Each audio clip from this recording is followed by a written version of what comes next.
Snow fell in silent sheets over the settlement ruins of Virex. 9. A once promising terraformed colony abandoned after atmospheric systems failed. Now, it was little more than crumbling prefab shelters and frozen memories. Nestled against the base of a collapsed comms tower, an alien mother held her infant close beneath the folds of a frayed thermal cloak.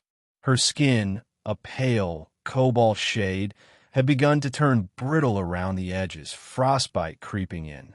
The baby, no more than a few cycles old, whimpered weakly, too exhausted to cry.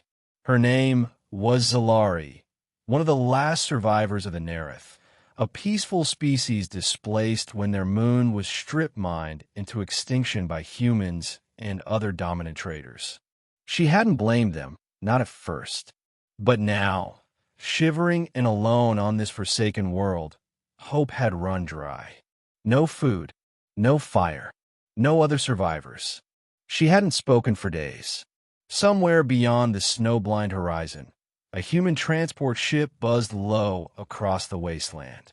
Callan Rourke, former relief engineer turned independent drifter, navigated with one gloved hand while chewing on the last of his ration bar. He wasn't supposed to be on Virex 9. The station had long been decommissioned, flagged as non-viable, and sealed off. But Callan didn't believe in non-viable. He believed in stories. And the emergency ping he'd picked up 3 days earlier told him someone was still here. The ship's proximity alarm pinged just before dusk. Callan disembarked with a thick coat, thermal gloves, and a bowl of instant heat protein stew tucked inside his pack. Snow crunched under his boots as he scanned the ruined sector. That's when he saw her. A flash of movement behind a broken tower. He approached slowly, arms up, voice low. "Hey, I'm not here to hurt you." Zalari tightened her grip on the child, pulling him beneath her. Her eyes, once bright violet, were dull with exhaustion and distrust. She didn't speak. Callan knelt a few feet away, setting down the wooden bowl he'd activated minutes earlier. Steam drifted upward like a fragile ghost, bringing the scent of warmth, broth, and unfamiliar spices. "I thought you might be hungry." The wind answered. Not her. Callan didn't push. He placed the bowl gently in the snow between them and stepped back, letting his hands rest on his knees. Silence. Then the child stirred. A weak, questioning noise. Zalari hesitated, then reached for the bowl with trembling fingers. That night, they sat together under the slanted roof of an old maintenance shelter. Callan repaired the door with his portable fuser. He shared more stew. He offered her a thermal blanket. When she finally spoke, it was a whisper. "My son is cold." Callan activated a low-heat lantern and handed it to her. Put it under the blanket by his feet. Zalari blinked, then nodded. She didn't thank him. Not with words. But she stayed. Over the next few days, Callan worked. He fixed a broken water pipe, restored a solar heating cell, dug out the buried remains of a storage crate containing dried fruit and powdered nutrient paste. Zalari watched him from a distance, eyes wary, but no longer hollow. On the 4th day, she asked why. Callan glanced up from rewiring a power relay. "Why what?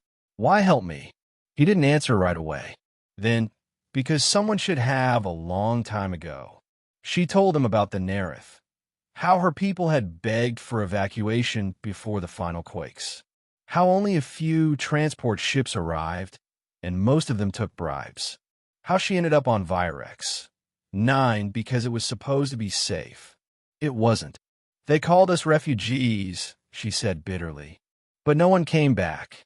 "I'm sorry," Callan said. She looked at him. "Do you speak for all of them?" "No," he said quietly, "but I speak for me." He built them a stove from salvaged engine coils, installed a weather seal patch on the roof, found a toy, a small, rusted human action figure, and handed it to her son, who clutched it with a sleepy smile. "You act like you're fixing a home," Zalari said. "I am," Callan replied. One evening, as the aurora shimmered across the ice-dusted sky, Zalari sat beside him near the stove. Her voice was softer now. Before the collapse, I taught star mapping to children. Callan turned. No kidding. I was a systems tech on a survey crew. We used to map asteroid belts for mining. She gave a small laugh, the first he'd heard. So we were both explorers? I like that, Callan said. Explorers who got stuck. She glanced at her son, then whispered, not stuck. Saved. When the emergency beacon finally activated, thanks to Callan's repairs, he gave her the option. I could take you both back to the central planets, he said. Better food, medicine, shelter. She stared at the snow beyond the doorway. But it'll mean people, she said slowly. Governments, papers, systems. Callan nodded. I can't promise they'll be kind, just that you won't be alone. She was quiet for a long time. Then, I'll go if you stay. His heart stuttered. I'm not a soldier, he said. I'm no hero. No, Zalari replied. You're human. That's better.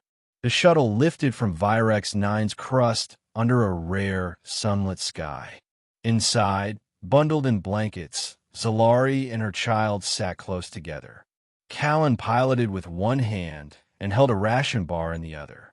I saved the last bite, he said, offering it. Zalari accepted it with a smile. Not just for the food, for everything. They arrived on station Aurelius weeks later. The docking clerks, used to hardened scavengers and smugglers, stared at the odd pair stepping off the ship. A lone drifter with an alien mother and child in tow. Callan simply nodded at them and said, they're with me. And that was enough. The galaxy didn't change overnight. But in one snowy outpost, kindness had rewired a life.